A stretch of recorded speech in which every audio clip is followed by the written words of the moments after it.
Well, this is the iPhone 5S, this one having been kindly supplied to me by Product Testing UK. I'm writing a review which they will publish, and in the meantime they've asked me also to do a short video brief on the use and functions of the iPhone 5S.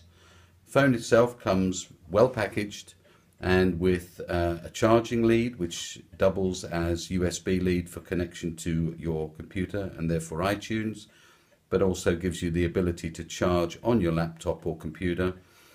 Also comes complete with a charger which the USB lead connects to, and then obviously into a wall socket, and off you go.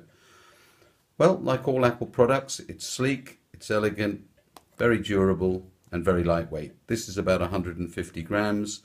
This 16 gigabyte version will do pretty much everything for normal use.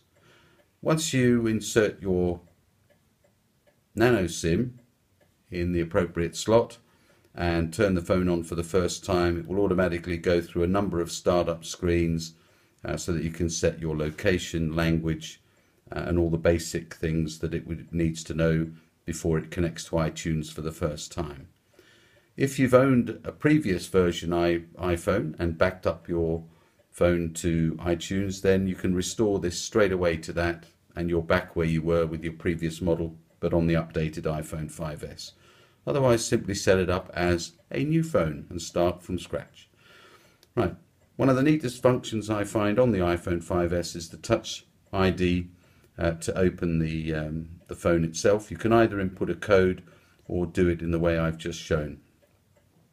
That also gives you the ability to buy products via iTunes, and you're authorizing it using your index finger, which is quite secure. Then you have a range of built-in applications, basic ones being the camera, calculator, Safari, mail, phone obviously, and music, etc. But then you can simply go to the App Store and get something like weather, for example, which gives you the ability to input your own location so that you get specific weather for that part of the world. And then using the home screen, you can return to the previous and find another icon. As you can see, there's no end to how many applications you can put on your iPhone, and if you wish to organize them into folders, you simply hold down the icon till it wobbles and you move it into another one, and you can then set it up that way.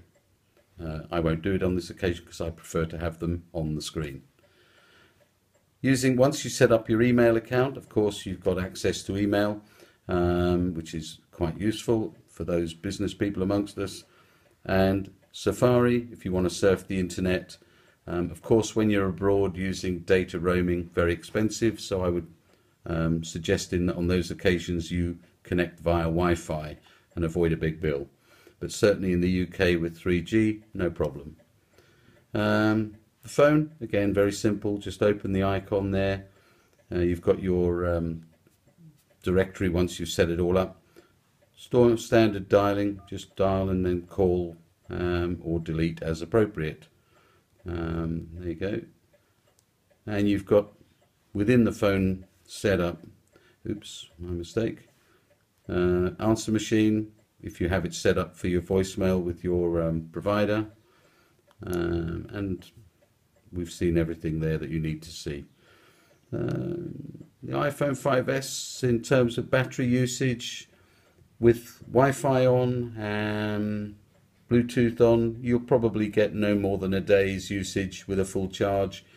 Turning off Bluetooth if you don't need it cuts down the usage considerably, and if you are in a situation where you haven't got Wi-Fi, turn it off and you can probably squeeze an extra half a day out of a charge.